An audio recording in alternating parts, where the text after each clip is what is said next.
Ce matin, j'aimerais partager avec vous une pensée, un titre. Le titre va peut-être vous faire sourire, d'autant plus le contexte de notre départ.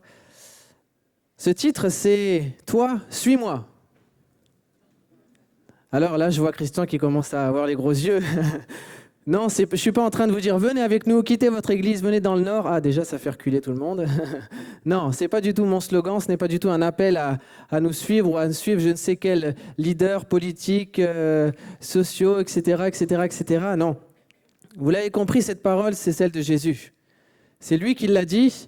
Il l'a dit à des personnes qui allaient devenir, ou pas d'ailleurs, ses disciples. Il s'est adressé à eux et leur a dit « Toi, suis-moi ». Il les a regardés et s'il avait pu pointer du doigt, on imagine un peu comme ça, Jésus leur dire « Toi, suis-moi ». Et cette phrase elle nous a tous été lancée un jour et peut-être encore aujourd'hui.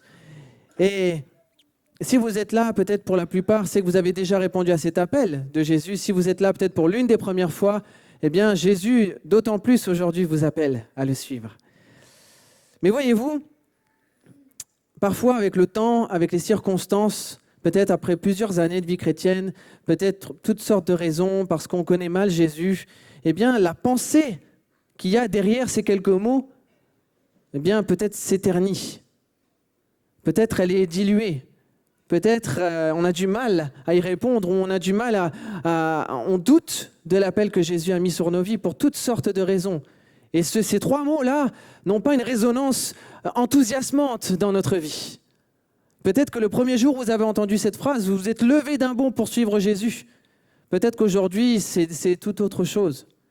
Alors j'aimerais ce matin vous laisser 4 pensées relatives à ces quelques mots qui sont pour moi importants et qui rendent l'appel de Jésus tout particulier. Parce qu'on le verra à la fin, d'autres personnes vous diront « suis-moi » ou vous l'ont peut-être déjà dit. Mais l'appel de Jésus a une saveur. Il retentit tout particulièrement, je le souhaite, c'est ma prière aujourd'hui, qu'il retentisse tout particulièrement, ou retentisse à nouveau tout particulièrement dans votre cœur. Alors on va survoler plusieurs passages des évangiles, je n'ai pas un texte précis pour commencer. On va aller dans le livre de Luc dans quelques instants, mais la première chose qui est très intéressante quand on parle de cet appel de Jésus, eh bien tout simplement, vous allez me dire c'est une évidence, mais encore faut-il en être certain, c'est Jésus qui appelle des hommes à lui. C'est Jésus qui a appelé des disciples à lui. Cette phrase « suis-moi », c'est Jésus qui l'a employée. Sous-entendu que ce ne sont pas des hommes qui choisissent Jésus pour devenir leur maître. D'accord ? C'est Jésus qui appelle des hommes à devenir disciples, ce ne sont pas des hommes qui appellent Jésus pour devenir leur maître. Ok ? Le sens est différent.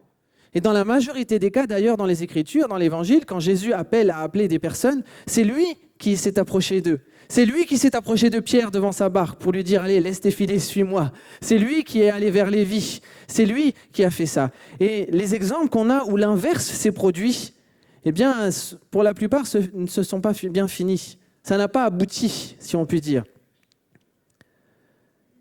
Et je vous cite un premier exemple pour vous montrer ce que je suis en train d'expliquer. Dans Luc 9, 57, vous pouvez y aller rapidement avec moi, mais je vais vous le lire, ne vous inquiétez pas, peut-être ça va s'afficher derrière moi.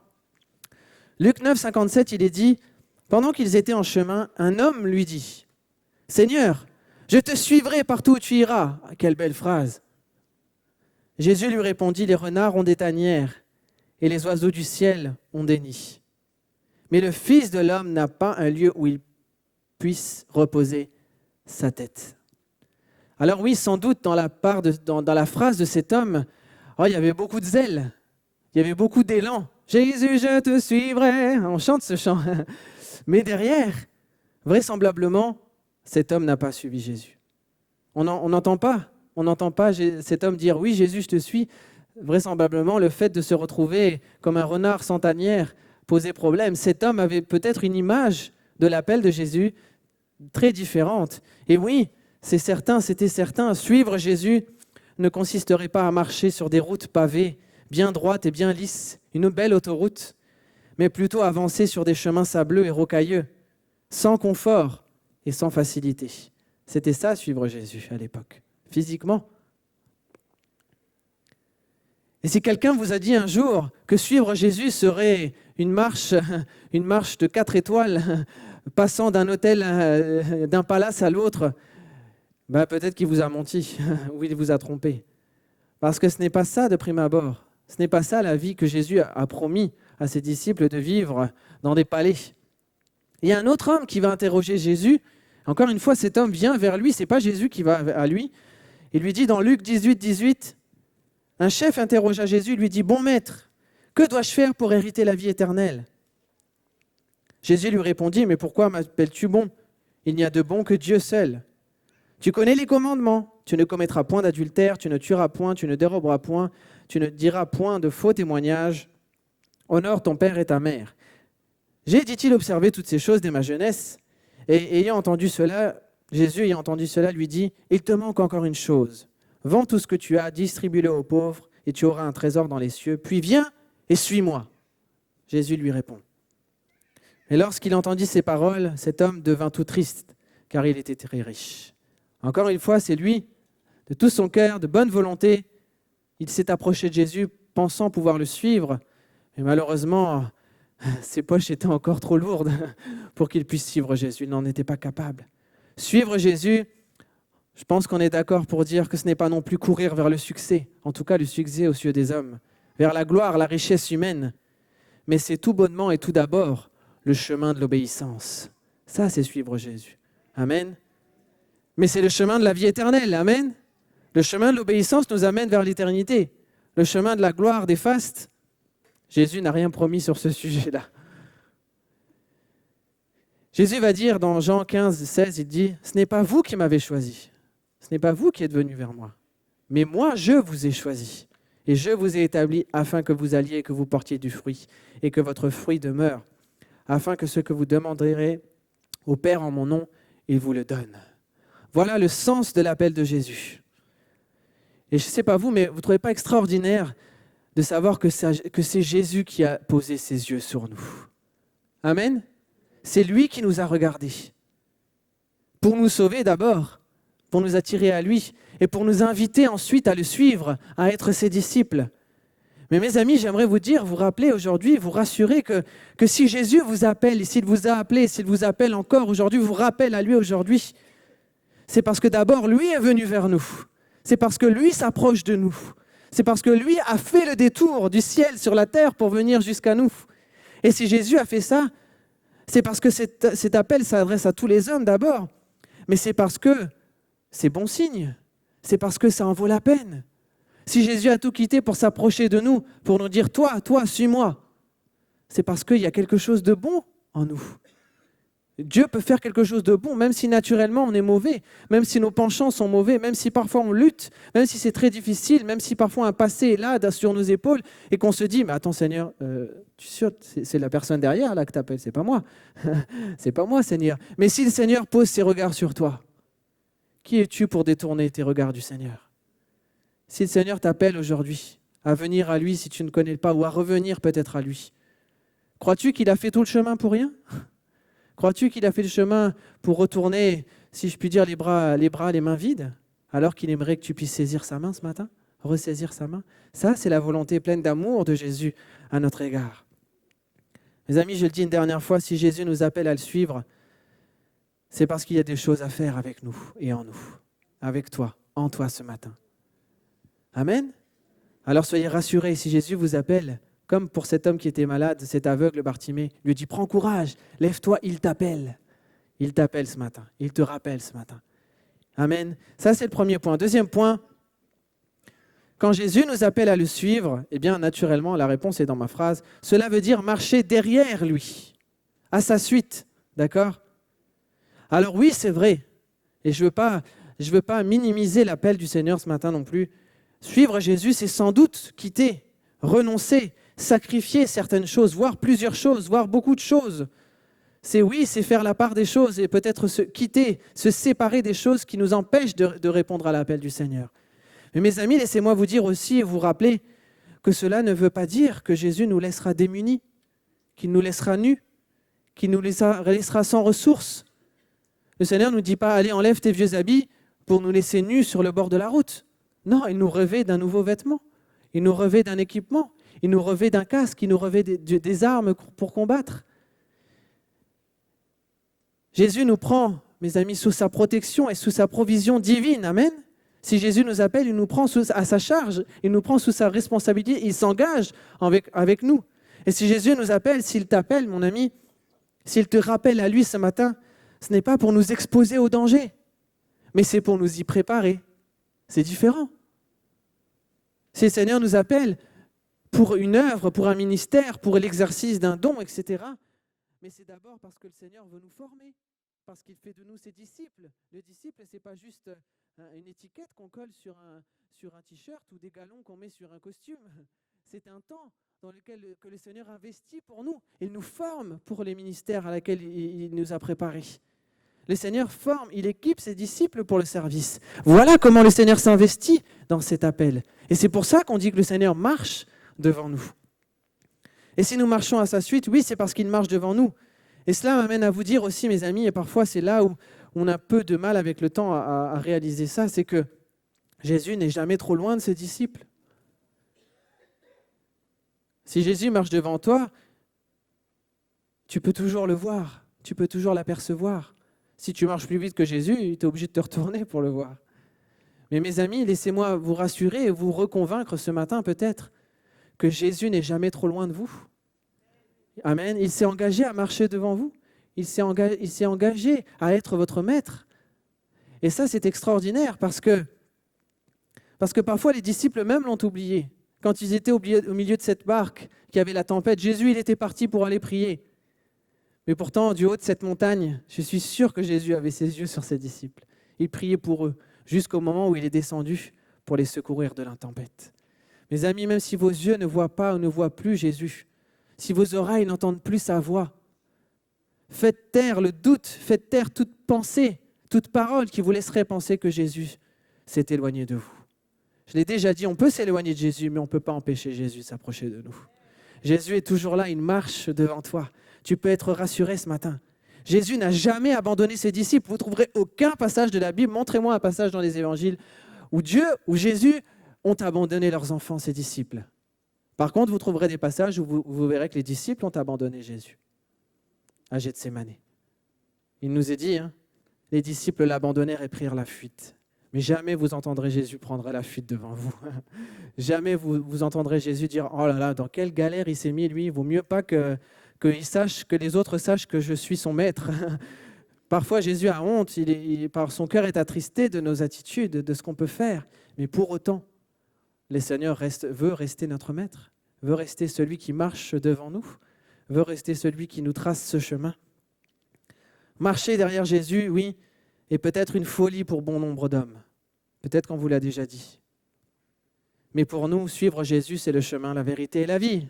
Amen. C'est tellement bon de marcher derrière lui, de marcher sur ses pas. Ça, c'est le deuxième aspect. Ensuite, le troisième mot que je voudrais vous laisser, l'appel de Jésus est immédiat. C'est ce qui s'est passé avec ces hommes. Et ces trois mots-là ne laissent pas la place à, on va dire, un délai. Serais-tu prêt à me suivre? Serais-tu partant? Penses-tu que d'ici 2-3 jours, sous un délai, avec une lettre recommandée, tu serais prêt à me suivre? Non, toi, suis-moi, ça veut dire c'est maintenant. C'est maintenant ou jamais presque. Et quand on lit les différents appels de Jésus, encore une fois, dans les Écritures, on se rend compte que Jésus n'insistait pas. Jésus ne dit pas, allez, s'il te plaît, suis-moi. J'ai vraiment envie que tu sois mon disciple. Là, je suis en train de faire une équipe du tonnerre, là, et tu as vraiment le profil, là, suis-moi, s'il te plaît. Ben, si les disciples, s'ils disaient non, Jésus allait voir ailleurs. Jésus trouvait quelqu'un d'autre. Et bien que Dieu use de patience envers nous, ça c'est quand même rassurant. Dieu use de patience envers nous. Jusqu'à notre salut, la Bible nous dit que Dieu a usé de patience envers nous. Mais la patience a un temps limité. Les temps sont limités pour répondre à l'appel de Dieu. Et c'est en ce sens que quand Jésus nous appelle, si Jésus t'appelle ce matin que tu ne le connais pas, si Jésus peut-être te rappelle à lui ce matin, c'est maintenant qu'il faut y répondre. C'est maintenant qu'il faut dire « Oui Seigneur, je suis là ».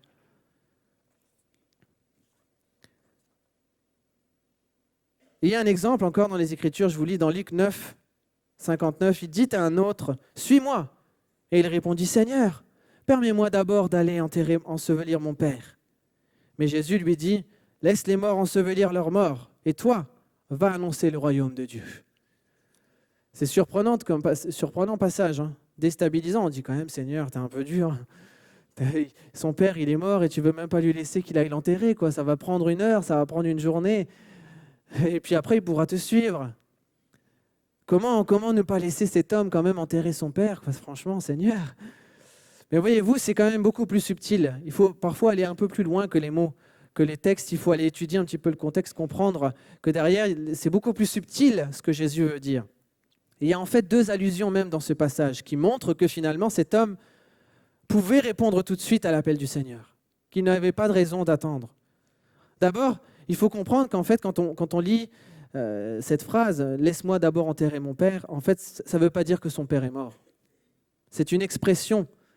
Et vous savez, à l'époque, encore plus, les enfants étaient responsables de leurs parents jusqu'à la mort de leurs parents. Ils avaient cette responsabilité d'être là jusqu'à ce qu'ils meurent. D'accord ? Donc, ils devaient attendre, entre guillemets, attendre que leurs parents meurent pour qu'ils puissent prendre une nouvelle responsabilité, pour qu'ils puissent partir, etc. Et c'est sans doute ce que cet homme a voulu dire. Il avait une responsabilité, une charge, il devait s'occuper de son père. D'autant plus que, ça c'est bonus, à la mort de son père, il allait recevoir son héritage. S'il quittait son père maintenant, ça voulait dire, c'est ce qu'a fait le fils prodigue, c'est qu'il renonçait à l'héritage. Ça veut dire qu'encore une fois, il allait mettre dans une situation qui était très, très délicate. Et dans le contexte, c'était très mal vu. Et pour autant, c'est maintenant. C'est Jésus lui dit, c'est maintenant que tu dois me suivre. Parce qu'imaginez que son père meurt dans 40 ans. Jésus serait mort, qu'il n'aurait pas suivi Jésus. Il aurait raté, il a raté l'appel. Vous voyez ? Et ensuite, quand Jésus lui demande de laisser les morts ensevelir leurs morts, c'est comme s'il disait, je le dis d'une autre manière, laisse le monde se soucier de lui-même. Laisse ce qui est périssable, ce qui se termine, se terminer, et toi, suis-moi. Toi, viens derrière moi. Amen. Et quelle est la pensée pour nous, mes amis? Écoutez-moi bien, suivre Christ, c'est se préparer à voyager léger. Un passé trop présent, c'est paradoxal, mais un passé peut-être très présent. Des attaches trop fortes, des relations toxiques, etc., sont autant d'éléments qui nous empêchent de répondre à l'appel de Jésus maintenant. Si Jésus vous appelle, si Jésus vous rappelle à lui aujourd'hui et que votre premier réflexe est de dire « Attends Seigneur, il faudrait que je fasse ça. Attends Seigneur, j'ai trop de problèmes, il faudrait d'abord que je puisse répondre, trouver des solutions. Attends, et tu vois dans ma famille, et tu vois dans mon travail, et tu vois dans ma santé. Laisse-moi d'abord Seigneur répondre. » Ça ne veut pas dire que le Seigneur ne veut pas guérir, ne veut pas agir dans votre vie, ne veut pas agir dans la minutie de vos besoins. Mais le Seigneur veut d'abord que plein de foi, de confiance, vous puissiez dire « Seigneur, je te suis », en ayant l'assurance que tu t'occupes de moi, en ayant l'assurance que tu prends soin de moi. Il y a un bon exemple, c'est Lévi, je le disais tout à l'heure, c'est dans Luc 5, 27. Et Lévi était un publicain. Lévi, il avait un passif. Lévi, il avait une étiquette sur lui, homme de mauvaise vie. Et quand Jésus va l'appeler, il était assis au lieu des péages, il faisait son travail, il était découvert. Jésus lui dit, suis-moi. Et que va faire cet homme? Laissant tout, il se leva et le suivit. Voilà un homme qui était prêt à voyager léger. Voilà un homme qui ne se préoccupait pas de ce que les gens disaient de lui, de son passé, de son présent, de ce qu'il était capable de faire. Publicain, un homme de mauvaise vie comme ça. Lui, il a tout lâché et il a suivi Jésus. Et après, on ne l'a plus appelé publicain, on l'a appelé disciple.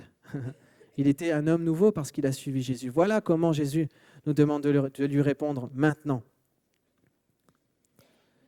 Et mes amis, si Jésus nous appelle, c'est parce qu'il attend de nous une pleine confiance et une dépendance, avec un cœur qui n'est pas partagé, avec un cœur qui est prompt à lui répondre. Si ce matin, votre cœur est tiraillé entre 2 vies, entre l'appel du Seigneur, et quand je dis l'appel du Seigneur aussi, parfois c'est l'appel à un ministère, l'appel à répondre à quelque chose de la part de Dieu. Si vous êtes tiraillé dans votre cœur, c'est que ce matin, il y a des décisions à prendre.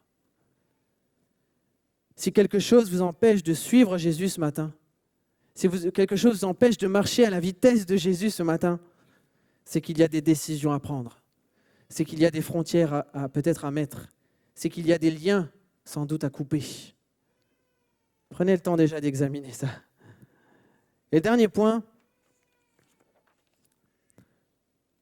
Suivre Jésus, enfin, c'est accepter de ne plus pouvoir faire marche arrière. C'est marcher derrière lui, mais c'est encore plus fort de dire, c'est accepter de ne plus pouvoir faire marche arrière. Vous savez qu'à l'époque de Jésus, un disciple, il était disciple jusqu'à la mort de son maître. Il restait, vous savez, même quand on parle des esclaves, il devait y avoir, c'était un engagement jusqu'à la mort de suivre son maître. Et à l'époque de Jésus, suivre quelqu'un, un disciple qui suivait un maître, ce n'était pas juste un acte spirituel. Ce n'était pas juste « Oui, Seigneur, je te suivrai, je suis avec toi, je marche derrière toi ». Mais c'était un acte physique, rompant avec la situation sociale. On se séparait même de son contexte socio-culturel pas trop, mais social, en tout cas familial, pour aller suivre son maître. C'était un engagement ferme et définitif. Et encore plus, suivre Jésus à l'époque, c'était pas forcément... Peut-être au début, c'était assez sympa de suivre Jésus parce que c'était l'homme de tous les regards. Mais vers la fin du ministère de Jésus, suivre Jésus, c'était suivre au péril de sa vie. C'était être capable de dire devant un feu, oui, je suis Jésus. Alors qu'en fait, non. C'était pas anodin de suivre Jésus. C'était pas possible de faire marche arrière quand on avait sur son front, sur son cœur, la marque du disciple de Jésus. On ne pouvait pas faire marche arrière. Et certains, malheureusement, du temps de Jésus, décideront de faire marche arrière, décideront de laisser Jésus. Jésus va dire, c'est dans Jean 6, 65, « C'est pourquoi je vous ai dit que nul ne peut venir à moi si cela ne lui a été donné par le Père. » Et de ce moment, plusieurs de ses disciples, donc il y avait plus que 12 disciples, d'accord, se retirèrent et ils n'allaient plus avec lui. Certains ont décidé de faire marche arrière. C'était trop dur de suivre Jésus. Peut-être que c'est trop dur aujourd'hui de suivre Jésus. Et Jésus va dire aux 12, « Et vous, ne voulez-vous pas vous en aller ?» Simon-Pierre lui répondit, « Seigneur, à qui irions-nous ? Tu as les paroles de la vie éternelle. » Voilà le genre de paroles que le Seigneur aimerait entendre de nos bouches. Amen. Et pour autant, ce même Pierre est l'exemple par excellence.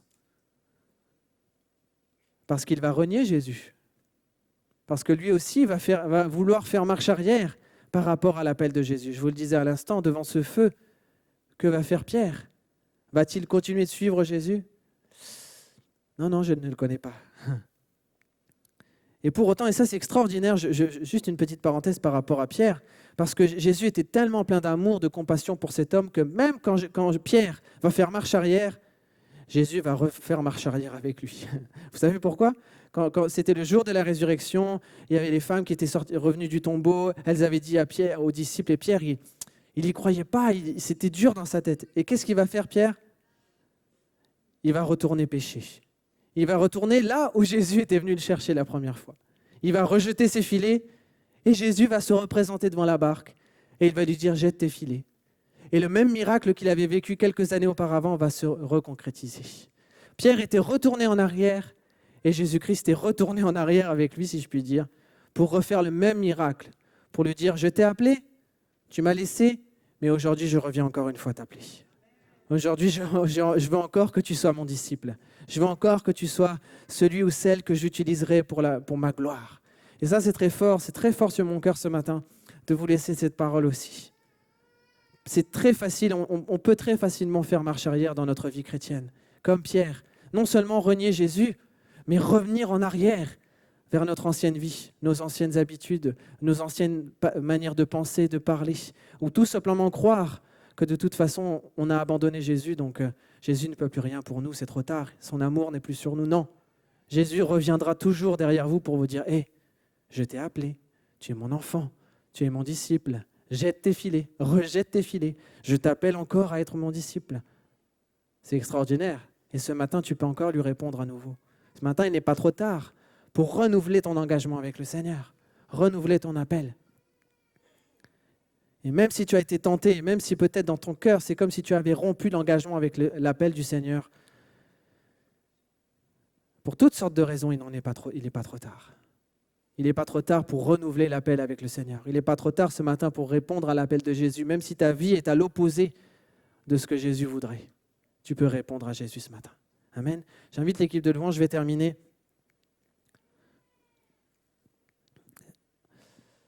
Parce que, pourquoi ce message, mes chers amis ? Parce qu'il y a une réalité dans notre monde Je pense on dira unanimement oui. Les voix qui nous appellent, c'est ce que je vous ai dit au début, sont nombreuses. Les voix des maîtres qui vous appellent à les suivre sont et seront nombreux. Ils se multiplieront. Certains se feront passer pour des Christ, la Bible nous dit. Ce sont les temps de la fin, c'est ce que nous vivons dans des temps que les disciples n'ont pas vécu. Et nous devons d'autant plus être alertes sur les voix qui sont autour de nous. Amen. Parce que d'autres maîtres, mes amis, chercheront à faire de vous leurs disciples. Et derrière disciples, ce n'est pas disciples, c'est des esclaves qui voudront faire de vous. L'ennemi, avec toutes ses hordes de démons et avec toutes les mentalités, toutes les actions qu'on voit dans ce monde, le diable cherchera toujours à refaire de vous ses disciples, à refaire de vous ses esclaves. Même si votre nom est écrit dans le livre de vie, même si vous avez décidé de suivre Jésus, s'il peut réussir à vous faire renier Jésus, il va le faire. N'imaginons pas que suivre Jésus, ça y est, c'est un passeport et qu'on peut toujours faire marche arrière. Et vous entendrez toujours, chers amis, la voix d'autres bergers qui n'en sont pas, qui sont des voleurs, qui sont des brigands. Et j'aimerais vous dire ce matin, parce que parfois c'est l'appel d'un passé, je l'ai dit. Parfois c'est l'appel de nos pulsions, l'appel de notre chair qui l'a retenti.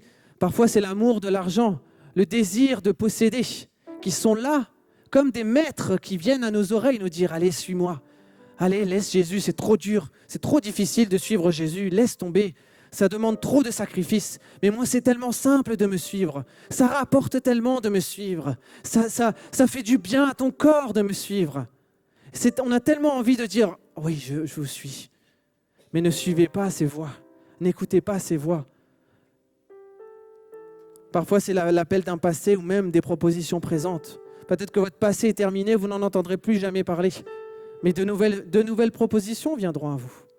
Des maîtres que vous n'avez jamais vus viendront se présenter à vous. Des nouvelles modes viendront se présenter à vous pour vous persuader de lâcher la main de Jésus. Mes amis, ne laissez et ne suivez personne d'autre que Jésus. N'écoutez aucune autre voix que celle du bon berger. N'écoutez pas la voix suave, mais qui dans votre cœur vous fait du mal parce que vous vous dites « mais c'est bizarre, c'est pas une voix saine ». Ne répondez pas à cette voix, ne répondez plus à cette voix. Vous pourriez être tenté même de vous satisfaire de plusieurs maîtres, de dire « je suis Jésus ». Et puis bon, sur certains aspects, je vais suivre quelqu'un, mais je suis quand même le Seigneur. Mes amis, on ne peut pas suivre deux maîtres à la fois, la Bible nous dit. On ne peut pas prendre le chemin du disciple de Jésus et prendre le chemin d'un autre. Soit on sert l'un, soit on sert l'autre. Soit on haït un, soit on haït l'autre. On ne peut pas suivre deux maîtres. Refusez toutes les propositions les plus intéressantes qui ne viennent pas de Jésus. Toutes les propositions qui vous feraient faire des compromis dans votre vie. Ne les suivez pas. Refusez et ne suivez personne d'autre que Jésus. Amen. Je vous laisse juste ce petit témoignage. Quand j'étais jeune adolescent, et après on va prendre un temps de prière. Il y a eu un moment, à une année près, j'étais face à un choix qui peut-être, je dirais même sans doute, aurait pu me faire basculer. On était jeunes adolescents. Vous savez, moi, je n'étais pas un adolescent, comme on dit, dans le haut de la liste. Je n'étais pas un meneur. Je n'étais pas le genre de gars que tout le monde suivait. Je n'étais pas le genre de gars que les filles se jetaient à ses pieds pour suivre. J'étais assez discret, on n'entendait pas trop de parler de moi. J'étais le garçon à lunettes qui se met devant le professeur, vous savez. Mais pour autant, les propositions sont venues à mes oreilles. Je me rappelle, j'avais pas trop le droit de sortir de chez moi. J'avais certains amis qui étaient référencés. Je devais pas forcément, et encore plus si je devais sortir pour aller voir une fille ou aller chez une fille. Je pouvais aller chez des copains, etc. Mais une fille, c'était hors de question. J'aurais été lapidé sur place si j'avais demandé à mes parents.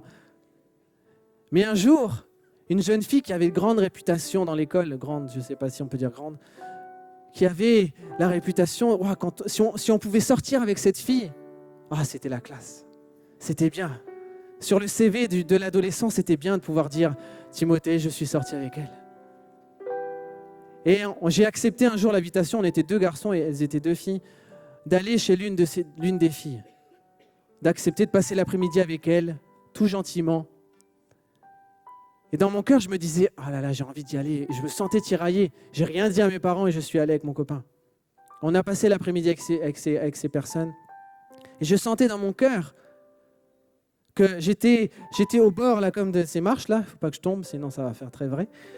Où je pouvais tomber dans un précipice, celui de l'immoralité, où je pouvais décider de garder mon cœur pur, mon corps pur. J'aurais pu en quelques secondes, je savais, on me disait, bah si, elle a bien envie de sortir avec toi, tu peux, etc. Mais vous savez, cette fille était dans un âge sans jugement, de grande découverte, si je puis dire, et ça n'allait pas se limiter à faire des bisous. Si je passais la frontière, si je suivais ses voies, si j'écoutais la voix de ce maître qui me disait, allez, vas-y, t'es un jeune, c'est pas grave, je serais tombé sans doute. Ah, j'aurais eu une belle marque sur mon CV, mais j'aurais eu une grosse tache sur mon cœur qui m'aurait fait du mal. Je me serais souillé, je serais sans doute allé sur un chemin qui m'aurait fait beaucoup de mal. Heureusement, Dieu merci, à un moment donné, c'était tellement lourd sur mon cœur que je suis parti de la maison de cette jeune fille. C'est mon autre copain qui est sorti avec elle. Et je vous épargne les détails, bien sûr, mais j'ai décidé de me garder. Et le Seigneur a honoré ça. Le Seigneur m'a donné une femme extraordinaire. Et j'ai pu donner toute ma vie tout entière sans avoir peut-être une déception d'avoir un jour pris un mauvais choix. Et même si on prend un mauvais choix, le Seigneur est toujours celui qui restaure, ne l'oubliez jamais. Et mes amis, ce que je vais vous dire par ce témoignage, c'est que suivre la voie d'un maître, ça se joue à rien. Ça se joue à une proposition, ça se joue à 1 heure, à 1 minute. Ça se joue à quelque chose de détail, un détail près, qui vous fait basculer dans le péché, qui vous fait basculer hors du chemin, hors de la volonté de Dieu. Alors mes amis, on va prier maintenant. Ne suivez personne, s'il vous plaît. N'écoutez personne d'autre que Jésus-Christ. Oui, le Seigneur a placé des pasteurs sur cette église. Vous pouvez suivre vos pasteurs. Pourquoi ? Parce qu'eux suivent Jésus-Christ. Il y a des pasteurs que je ne vous conseillerais pas de suivre. Mais vous pouvez suivre vos pasteurs ici. Parce qu'eux suivent, ils écoutent la voix du bon berger. Mais vous, personnellement, dans votre vie, s'il vous plaît, n'écoutez personne d'autre que votre Jésus. Celui qui vous connaît parfaitement. Celui qui vous a appelé. Est-ce qu'on peut prendre un temps de prière maintenant, s'il vous plaît ? Inclinez nos fronts, fermez nos yeux si vous voulez bien. J'aimerais prier pour vous ce matin, une dernière fois, prier avec vous ce matin. Et vous donner l'opportunité à nouveau peut-être, ou peut-être pour la première fois ce matin, de répondre à cette voix qui vous dit « Toi, suis-moi », la voix de Jésus-Christ. J'aimerais te laisser l'opportunité ce matin de dire à Jésus « Seigneur, même si ma vie n'en vaut pas la peine, même si je suis le premier des pécheurs, même si moi je ne m'aurais pas choisi, Seigneur, parce que toi tu t'es avancé vers moi ce matin, je veux te suivre Jésus. » Est-ce que quelqu'un voudrait dire à Jésus ce matin, peut-être pour la première fois de sa vie, « Jésus, je ne sais pas trop où tu m'embarques, mais je veux te faire confiance. » Est-ce que tu peux simplement, avec du courage, les autres, fermer vos yeux, te lever à ta place et dire « Jésus, je te suivrai. Je te suis, Seigneur. Je veux marcher à ta suite. Seigneur, je sais pas trop comment le chemin va se faire devant moi, mais j'ai tellement confiance et en tout cas, je veux engager ma confiance ce matin en toi et je veux te suivre, Jésus. » Levez-vous maintenant si vous voulez suivre Jésus. Et je fais ce deuxième appel dans la foulée. Pour vous qui connaissez Jésus depuis très longtemps, vous l'avez suivi, vous avez marché, restez debout, on va prier. Restez, vous qui avez suivi Jésus, maintenant vous avez peut-être pris la décision de faire marche arrière. Peut-être que vous êtes déjà sur le chemin en arrière. Peut-être que vous êtes retourné à votre barque, à la pêche, comme Pierre est retourné en arrière. Jésus ce matin revient vers toi et te dit « Hé, je t'appelle toujours. Je veux toujours faire de toi mon disciple. Il n'est pas trop tard. C'est pas terminé pour toi. L'appel que j'ai mis sur ta vie est un appel d'éternité. Il est irrévocable. L'engagement que j'ai pris avec toi le jour de ton baptême est un engagement éternel. On a scellé une alliance ensemble que personne ne peut détruire. Si ce matin, mon frère, ma sœur, tu pouvais te lever et dire « Seigneur, je renouvelle mon appel ce matin. Ce matin, Seigneur Jésus, j'ai suivi trop d'étrangers. J'ai suivi trop de bergers qui étaient des loups.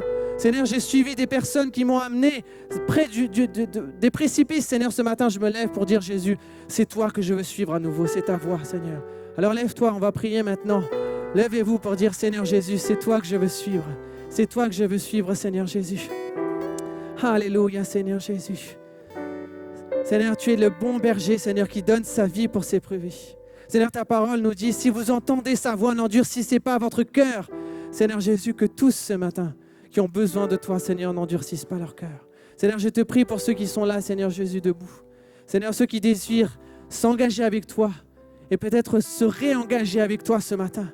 Seigneur, tu es tellement plein de bienveillance. Tu es tellement plein d'amour. Seigneur Jésus, tu es tellement plein de compassion, de patience envers nous, Seigneur.